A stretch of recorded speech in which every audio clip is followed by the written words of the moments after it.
Hello, hims, fims, and thems. My name is Nyawe Kodu, but you can call me Kodu, and today I'm gonna be yapping about my OCs. More specifically, I'm gonna be yapping about this guy. His name is Cole, and I love him dearly. I remember watching these evolution of my OC type videos years ago and always wanted to do my own, but I was in middle school and bad at art. I don't remember exactly who I'm stealing this idea from, and Google has failed me, or maybe my search criteria isn't good enough. So if anyone knows who I could credit for this idea, please let me know in the comments. In the background, you'll see me drawing each version of Cole. I will say, it does say 2025 at the end. If you're watching this, it's no longer 2025. I really thought I could get this video out before New Year. Um, I've also pre-drawn like 4 of these, so I have to go through and edit the next ones.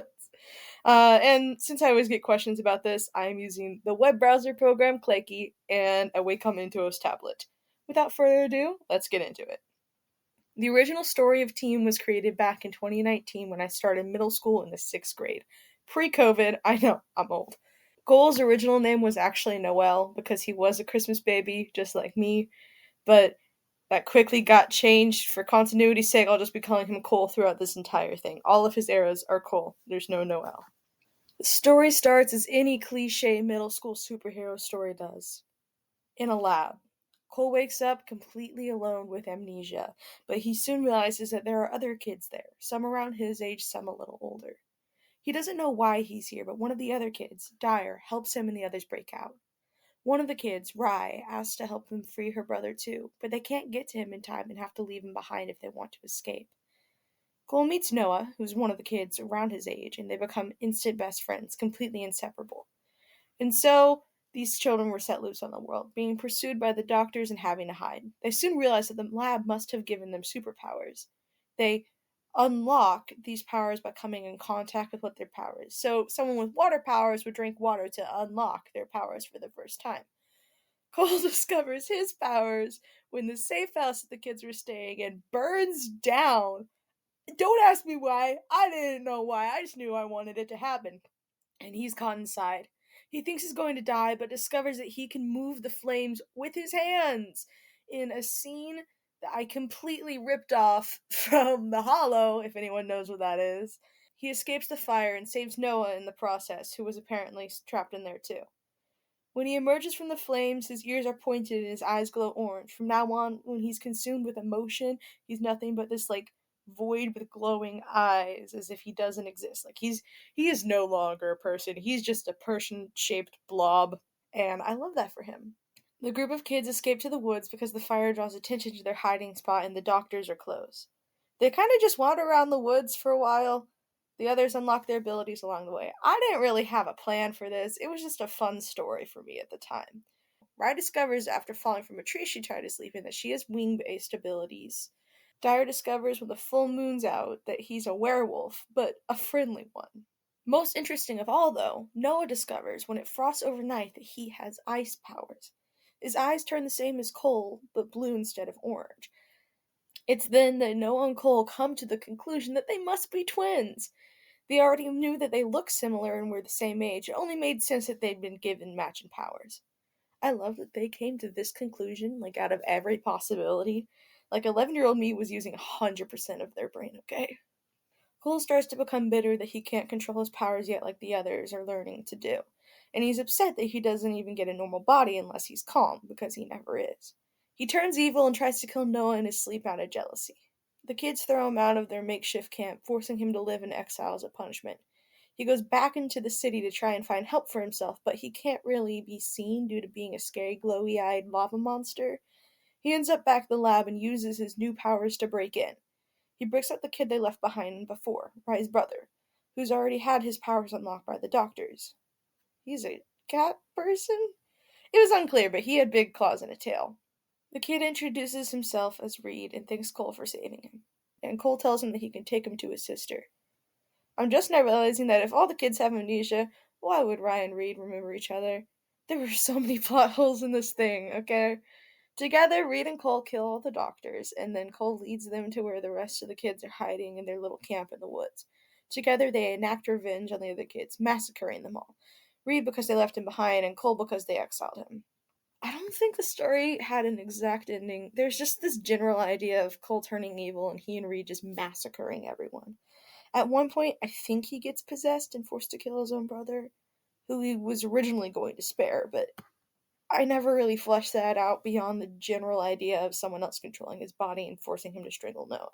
I'm sure if I had more time to marinate on it, I would make Reed kill Cole as well, but as it is, the pandemic hit and I had to go into online schooling for the rest of my 6th grade year, so there wasn't much time as I'd like to fully flesh out the story, and it was mostly forgotten.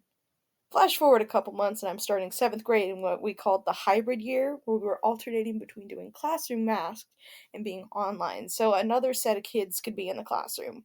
I didn't get to interact with people very much because of this new learning method and struggled making friends with all these weird classes, so I revisited the team story, which is how we get the ever glorious version 2. I created version 2 of the story in 2020 to 2022. I don't remember specifics, but I was very into Steven Universe, X-Men, Atla, and the Wheel of Time at the time. Time at the time, oh my god. Which heavily influenced my writing and the plots I made the characters go through. Cole and his brother Noah were raised by their moms in suburban Canada. It's a place called Kosa, the cities of social arrest. Their parents had moved there from Russia shortly before the area went into lockdown, and the two were born in the early days of the isolation, being given very special necklaces at birth with their birthstones on it that their moms instructed they never take off. Weird plot, I'm remembering just now about one mom was their bio mom and the other mom was their bio dad's sister, so technically their aunt. And when their dad died, she married their bio mom. And so that was a thing, apparently. And I think I made it specifically because I wanted one of their moms to have ice powers and one of their moms to have fire powers just like them. And I was like, well, there's no way that can happen unless like I can't give them gay moms and give make them biological because I didn't think that was a thing. Look. I was still if this was early 2020, I would have been like still 11 or 12. The twins were heavily protected by their parents, not allowed out of the house unaccompanied or supervised. They never understood why until their neighbor hosted a bonfire in celebration of their anniversary. Cole went out of his mom's sight for a minute and ended up getting too close to the fire, drawn to it. He fell in and unlocked fire powers, and then proceeded to burst into flames. The neighbors freaked out because there's a child just fully on fire here, and he seems okay. Gee, I wonder why. He's taken away by the government for testing, and they grab Noah too because they're identical twins, and if one has fire powers, the other might. On the way to the hospital, their transport is attacked and the twins are kidnapped. When they wake up, they've been taken to an illegal fighting ring made from an old abandoned jail. Cole is put in what he can only describe as a freezer instead of a cell to combat his newly formed powers. He's super confused at what's going on, and one of the workers explained to him that he's hit alien puberty and developed his powers early. Alien? That's right. Several generations ago, Shayshin, who are aliens, that's such a weird word to say out loud, oh my god, from the planet Shay came to Earth when the world was destroyed by global warming. They sought refuge on Earth, the closest planet to them in the Goldilocks zone. These aliens bred with humans long before they were discovered to be on Earth, going into hiding or using their powers to disguise themselves, because they look pretty much identical to human beings. That's why Cole's moms wanted him to leave their sight. So the fire pit thing never really unlocked his powers. It was just really unfortunate timing. They also learned that the reason that Kosa is under social arrest is because that was ground zero for the discovery of aliens. Cole is forced to watch as they inject Noah with a serum to trigger his powers and start his alien puberty early. Noah discovers his ice powers and is held in the freezer along with Cole because they kind of cancel each other out. They're held in the makeshift prison for days, and he begins to make friends with his nearby cellmates, the rest of the main cast, becoming particularly close with Maddie, who I didn't think I even mentioned him in the first version. He was important then, just not as important as the other characters. He's taken to the arena for his first fight, and realizes he's been put against a much larger opponent. He gets the shit beat out of him, and he has to be sent to the infirmary, where he meets the warden. The warden is very interested in his powers in particular, and takes his birthstone necklace, making him incredibly weak. Turns out that some Shay are born with birthstones called soul stones, and if they're separated for a long period of time or the stone breaks, their body will start to deteriorate. The warden takes advantage of the weakened state Cole is in and uses an amulet to hypnotize Cole. Cole is let out of his cell because his brain is too fogged by the amulet that he can't even think of escaping. In his mind, he feels like he's literally trapped behind a wall.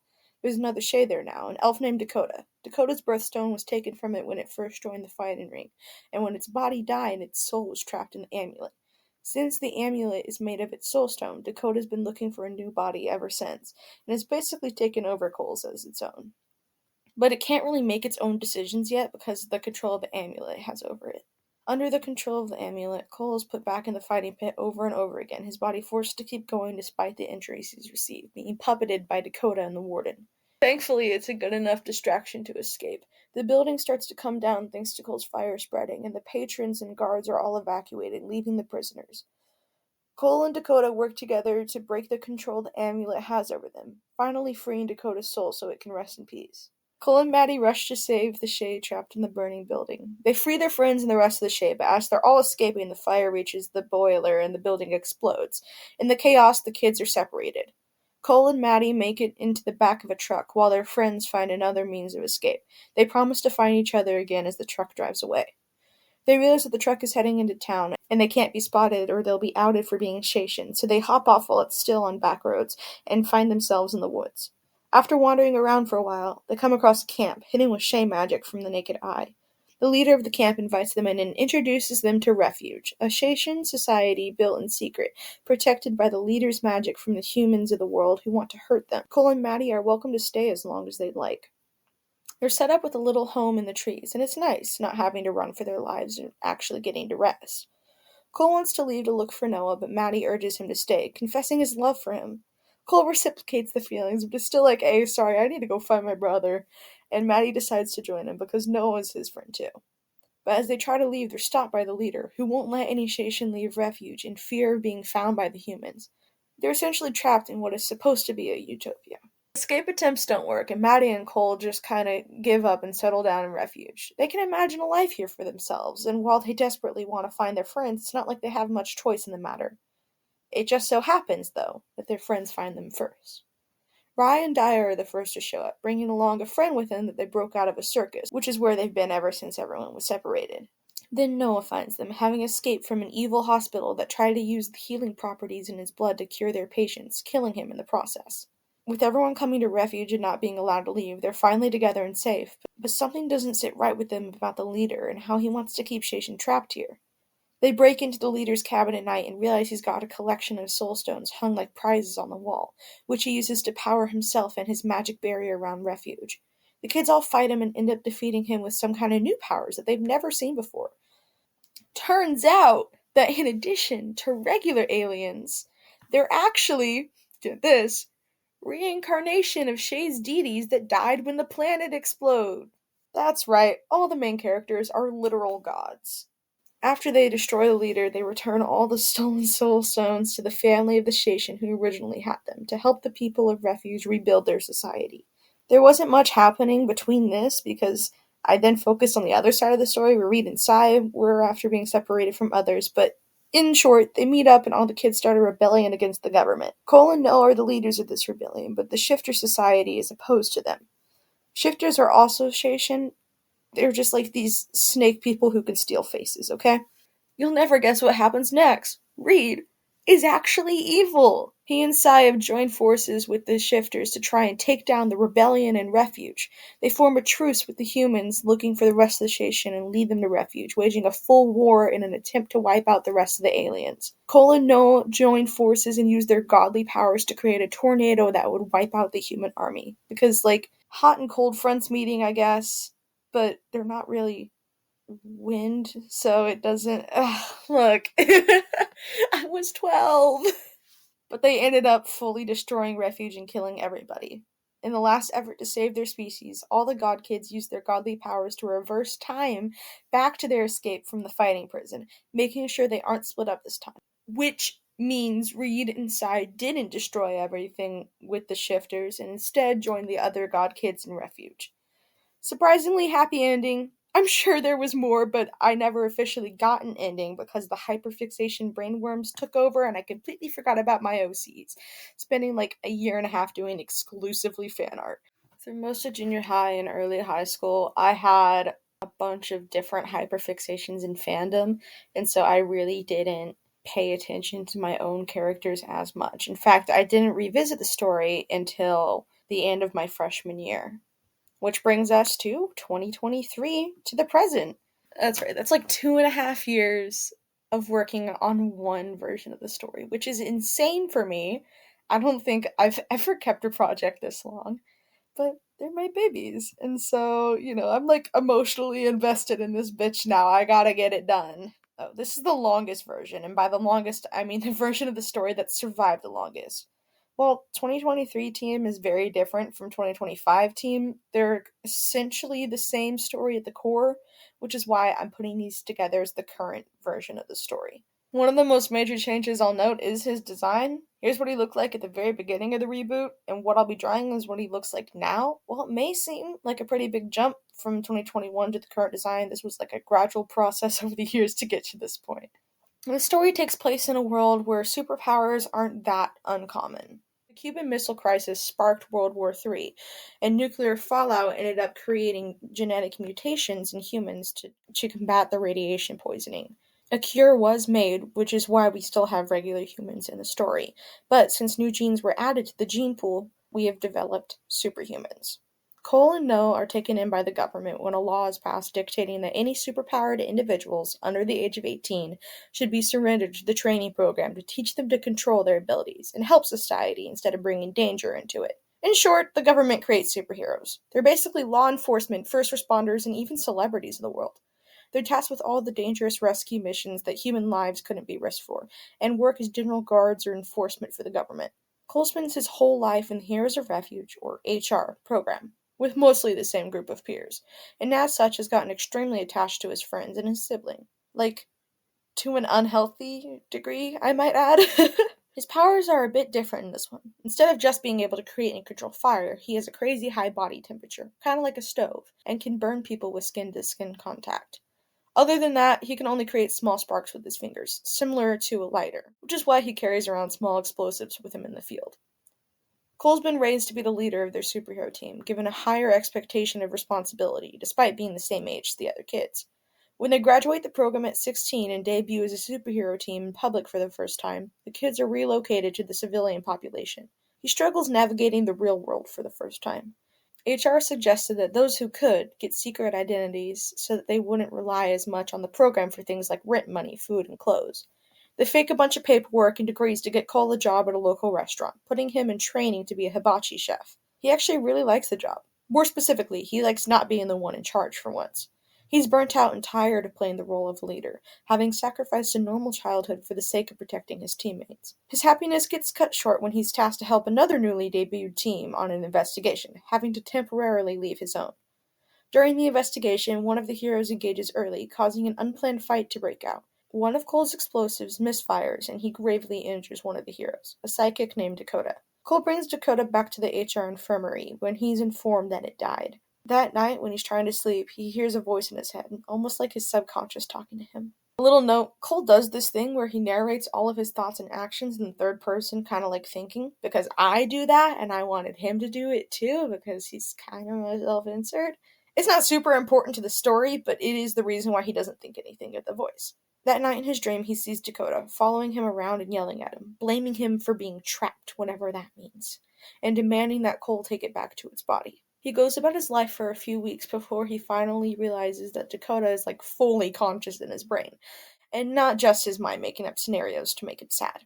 Actually, it's Maddie that helps him figure it out. He senses something off with Cole and thinks it might be because he blames himself for Dakota's death, suggesting that Cole speak with the HR counselors about it. Cole takes his advice and is temporarily admitted to the HR program psych ward because he thinks he's just fully going insane and hearing voices.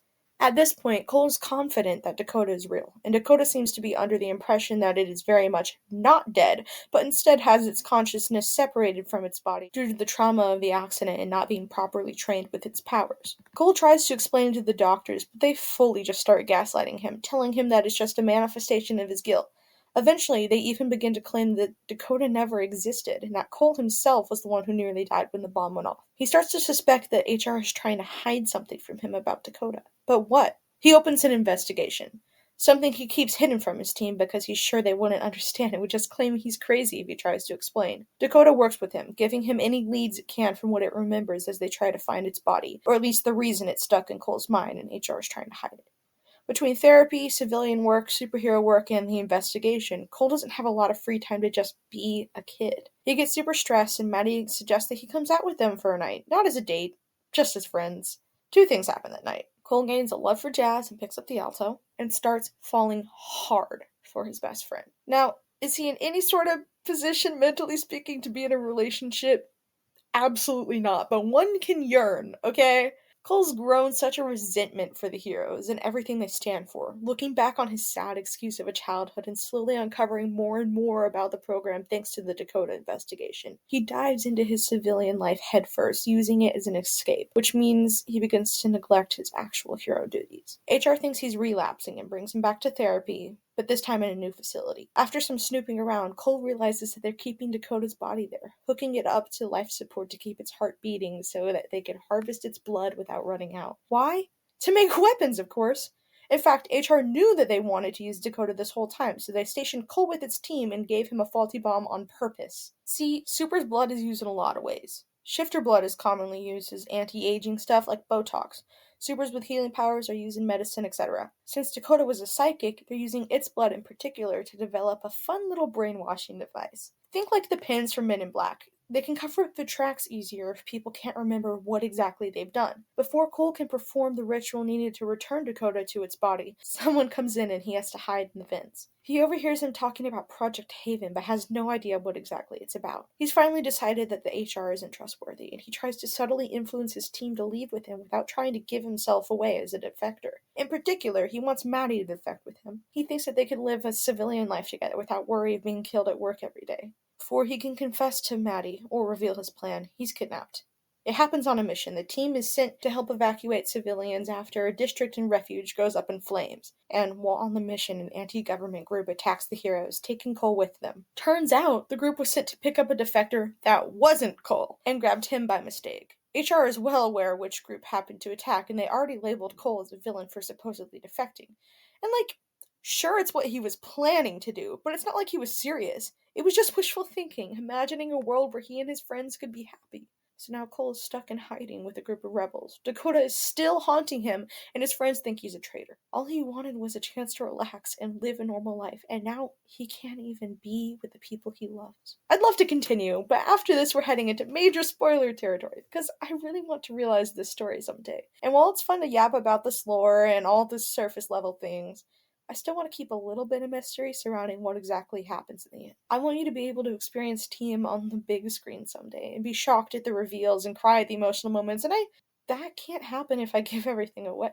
We'll leave our yap session here for now. Thank you so much for watching. I hope you liked listening to me ramble, and if you're listening to this in the background while you draw, I see you, and what you're making is awesome. I haven't made, I think 4 of these I've pre-drawn and recorded speed paints for, so if that's something you're interested in seeing for other characters, let me know. Once again, I'm Nyawe Kudu, and as always, folks, have a lovely rest of your day or night. I'll catch you in the next one.